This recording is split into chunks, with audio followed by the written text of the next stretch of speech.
How's it going, guys? You're watching Dirt Bike Channel. I'm your host, Kyle Brotherson. Today we're going to do the review of the KTM 250 XCF. Stick around.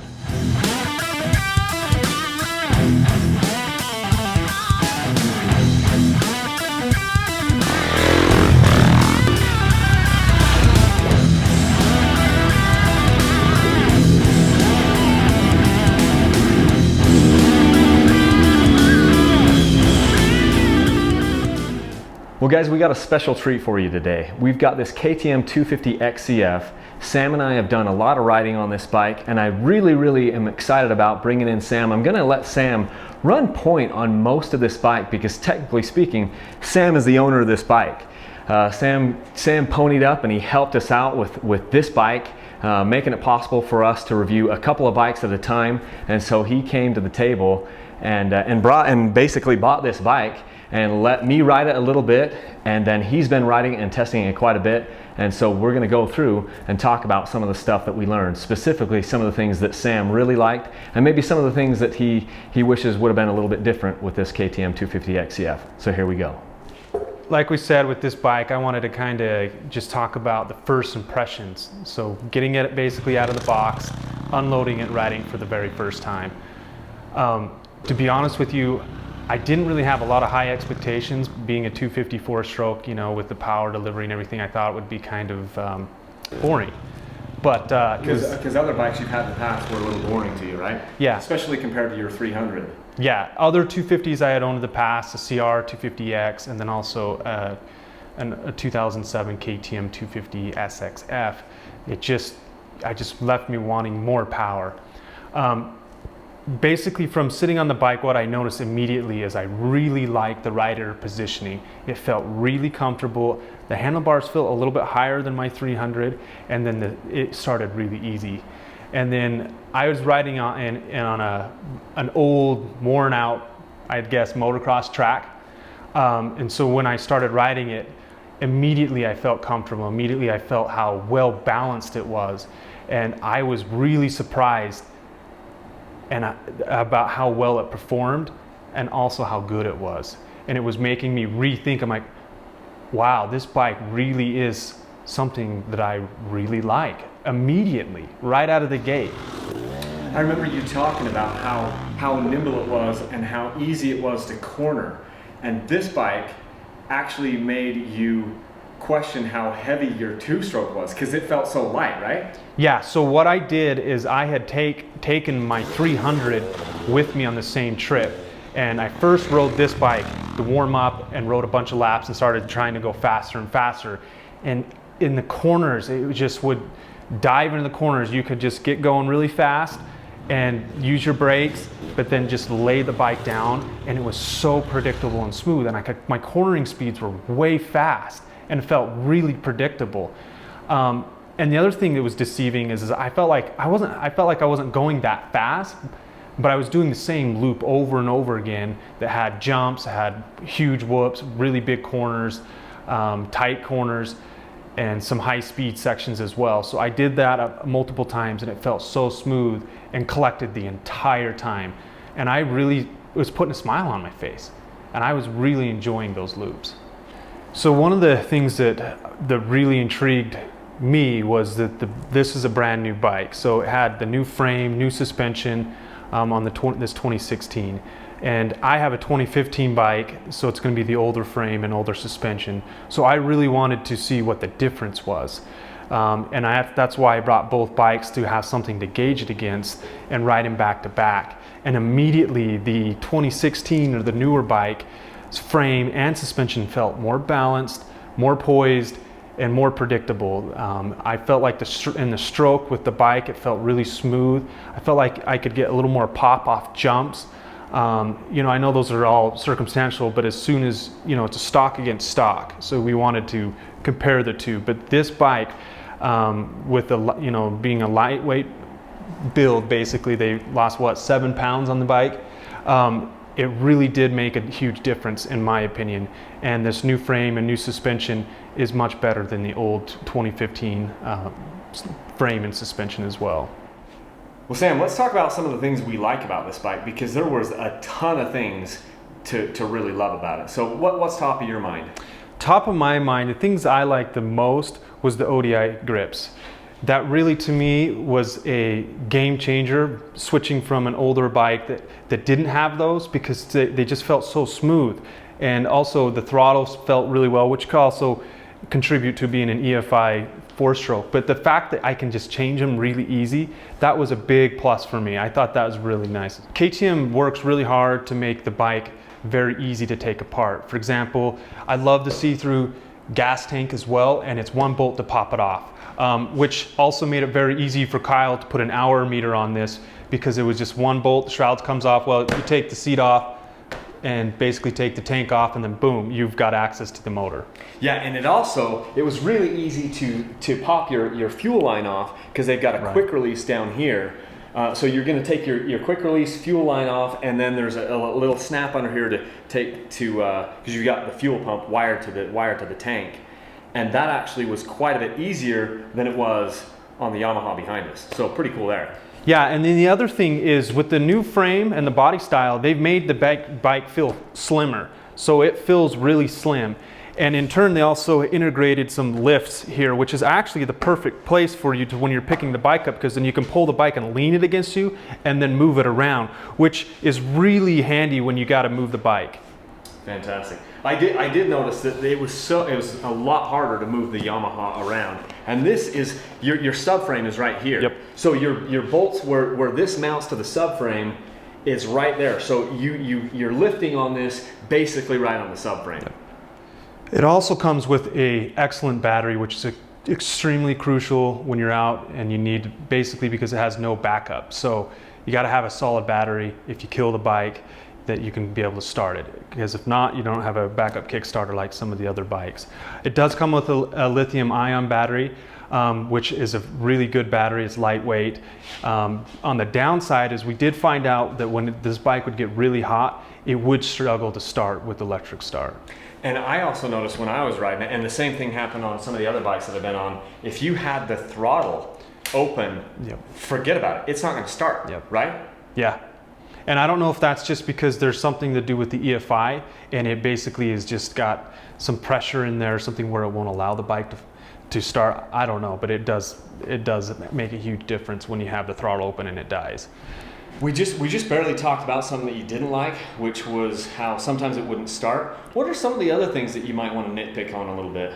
Yeah, and you know, honestly, you can't even call it a hate list, because I really like this bike, but there's some things that just really kind of bothered me that I noticed immediately. And the first one, and probably the biggest, was that the fact that the brake was a little bit lower than what I was used to, so which caused me to miss my rear brake when I needed it. And that really took some time for me to get used to, and I don't know if I really kind of adjusted. And I know that I probably can adjust that and bring it back up, but that's one of the things that really bothered me.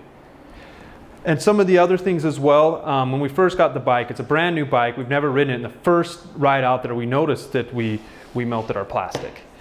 Oh yeah, I remember that. In fact, that was me. Yeah. Sam let me ride this bike before he even got to ride it. I was on a trip. And yeah, and just my boot pushing against the plastic right here, there's so much heat right here in the exhaust. They've run the exhaust right by the plastic, and then they have a heat shield under here, but that heat shield isn't placed down low enough, and so it melted the plastic. And guess what? It wasn't just this bike, because we got another bike just like it a few weeks later, a 350 XCF, same thing. Yeah, and that's super frustrating, but ultimately, you know, that could be fixed. So if you're gonna buy a 2016, just get some heated, you know, tape and put it down there so you can avoid that as well. Right in here. The other thing that really I didn't like is I felt like the brake, the pull on the clutch and the brake was a little bit too tight for my liking. That could just because it's a new bike and it needs to break in, and over time it'll be better. The other thing is I noticed with the front forks, they were a little bit like in the really gnarly stuff, it's more choppy, which then again can be adjusted out by doing the dampening, the rebound and the compression and so forth. And in one of the other videos that Dirt Bike Channel has put out, or Kyle, there are some really good guys helping us change a tire on the trail, and we have a video of that. Well, it's this bike, and this was the second ride on this bike, and we'd gotten a rear pinched tube. And with an off-road bike, especially the XE model where you're going to be using it off-road, not just a motocross track, I wish that KTM would give us at least a heavy-duty tube. Because we were running 15 pounds, right? 15 pounds on the front and the rear, and which I know some of you guys argue that's too high, but for where we ride with so many rocks, we have to have it really high. And it pinched the tube, and it was very disappointing. And you know, if KTM's listen to this, please give us some heavy duty tubes in your off-road bikes. In reality, it just got pinched because I ride like a demon. One thing that really upsets me on this bike is the fact that there is missing something right here, and that is a backup kickstarter. How many times, Kyle, have we ran into somebody that has a bike, a 350 XE or a 250 XE or even a 450 XE, and they're carrying an extra battery? And that is something, KTM, it's a big mistake. These bikes are not track bikes. You are not just 1 block away from the truck. You might be 50 miles away from anyone that can help you. And if this battery fails, it's very difficult. You're bump starting it. And sometimes it's hard to bump start. We've been in sandy locations where it was almost impossible for us to get our bike started. Yep. And at that point, you're going to be stranded out there, and you're going to be really upset, and you're going to wish that you had a backup kickstarter. That's why these guys are carrying batteries in their backpacks. That is my biggest problem, my biggest gripe with this bike and the 350 that we have sitting outside, no backup kickstarter. Yep. So I just wanted to give you some of my initial impressions when I first got on the bike. I had the luxury of actually riding this bike for the first time a few days after I rode the Yamaha behind me, and so I was already kind of keyed in on how fun a 254 stroke could be. And I felt so at home on this bike that within about 5 minutes I forgot that I was on a different bike, and I was just kind of melding in with the machine. And I actually hadn't had that happen to me before. Even on my 300 two-strokes, which I love to death, there's enough power there in the 300 two-stroke that you always have to respect it. And while I don't want you to get the impression that you don't have to respect this bike, it's kind of on that perfect threshold where it's just forgiving enough with the throttle when you're coming out of corners and when you're darting in and out of areas that you can just sort of forget about worrying about how much power it has, and you can just focus on the ride.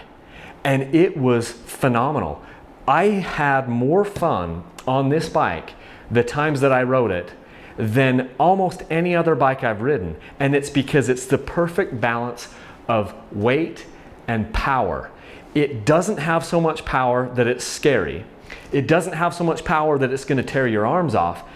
It has enough power to go as fast as you would ever need to go. The only place that I felt like this didn't have quite enough power was when we were in deep sand. But honestly, I'm not in deep sand that much. If you're going to go out and romp at the sand dunes all the time and that's your stick, this is probably not the bike for you. But if you want to be able to have a bike that can do it all, and a bike that isn't going to bite your head off, and a bike that's going to make you smile, then this might be a bike for you, especially if you're a 4-stroke guy. Everybody talks about how 4-strokes are going to get great mileage. I have so much fun when I'm riding this 250 XCF and I'm twisting the throttle so hard, it doesn't get great mileage. It is such a fun bike to ride, and I mentioned that also with this Yamaha. You are in the gas, and it is a ton of fun, and you're not going to get like you're not going to go 200 miles on the tank. It does have the desert tank, which is great. I think this is a 2.6 gallon tank, but you're not going to go forever. Here's another thing that I just wanted to point out. So many people talk about how the reason why they don't do a 250 is because they think that they're going to wear out their 250 faster than if they had a 450, because they're like, I'm in the gas more. That is something that you're going to have to decide for yourself. Me personally though, having ridden this bike and also having ridden a 350 and having ridden a 450, I like to have fun on the time. If I could get 250 hours out of this bike, but 300 hours out of a 450, let's just call it that way, I don't know, I'm just using those numbers arbitrarily, I would rather have 50 less hours on the 250 than to have 50 more hours on the 450, because to me, this bike is fun. It is really fun. It kind of shook my two-stroke testimony a little bit. Yeah, so the other cool thing is it comes with hand guards. So these are the OEM hand guards. They're not the best in the world, they're not the worst in the world. They do the job. Being an off-road bike, going through brush, branches, it's crucial to have some type of flag guard or full wraparound hand guards or something like that. And that also leads me to the fact that there's missing something on this bike that all of us always put on our bikes, and that is a skid plate. There is no skid plate on an off-road bike. I think next to the kickstand, that's another thing that it's like, come on KTM, give us a skid plate. All of us are gonna go buy those, all of us need that. It saves our frames, it's something that we need. These bikes, the XCs, don't come with a headlight. Is this wired for a headlight? Yeah, so it's wired for a headlight. Keep in mind it has a smaller stator, which means that there's only a few manufacturers out there that make a specific one that will work with the XC. I have put them on my XCs in the past, and it's just a plug and play. We didn't talk much about the EFI yet. You want to talk a little bit about that? Yeah, so the EFI didn't really blow my mind. I liked the EFI. I felt the power when you basically would get on the throttle. It was super linear, very controllable, give you lots of traction. You never had to really worry about it, which is probably a lot of you guys will think that that's why you love EFI. And you didn't have to mess with the carbureted motor. But to be honest with you, the EFI didn't help with the starting of the bike, especially when it was hot, where my carbureted two-stroke, I know it's apples and oranges, but the carbureted two-stroke started every time, no matter if it was hot, cold, whatever, it was always there. So that kind of, it's a wash for me. I don't really feel like it's something that I'm like, oh, I want to buy this bike because it has EFI. I want to buy this bike because it's just a magical bike for the whole thing, with the frame, suspension, the great power delivery, which probably has something to do with the EFI. How'd you like 6th gear, Sam? I think 6th gear shouldn't be on this bike. It basically was like in the old days where you had the OD, the overdrive, where you just shift up and all power was gone. It really was quite surprising. Which was interesting because the Yamaha bike that also has a wide ratio 6-speed transmission, it had enough power to pull 6th. Yep. And it would walk away from this bike. And we have the 350 sitting outside. It has enough power to pull 6th gear. This bike though, there's not enough power to pull it. Nope. Well, tell me what some of your parting thoughts are, Sam. So I love this bike. It's been my favorite 4-stroke to date. If I could only have one 4-stroke, right now, I haven't ridden them all, but I would choose this one. How many 250s have you had? I've personally owned 2 250 4-strokes, and this is far and above before this one. Better than both of those. And one was a KTM and the other one was a Honda. This one is just so balanced. It inspires confidence. And the only bike I have to compare it to that I own in my garage is my 300. Does it replace my 300 as far as just being the best all-around bike? No. I think the 300 still is the best all-around bike, just because it does better in the hard and gnarly stuff. It can do more stuff at a very good level. But if I was just riding track or motocross and I didn't want an SX bike, this bike would be more fun on the track, just because the way it feels. It's way lighter, corners way better. Well, it's not that much lighter, but it feels very lighter. light, right? Feels lighter. And now, in all fairness, the 2017 300XC has this new frame, this new suspension, and in fact it has air forks. And a redesigned motor. Redesigned motor, so that could be even a better 300, and we're really excited to try that out. But ultimately, this 4-stroke is amazing. It inspires confidence. You can ride it fast, you can ride it slow, you can ride it in the gnarly, you can ride it on a motocross track. It corners better than any other bike I've ever ridden, and I love it. If this was the only bike you could own, would you be happy? Oh, absolutely. Every time I ride it, it puts a huge smile on my face.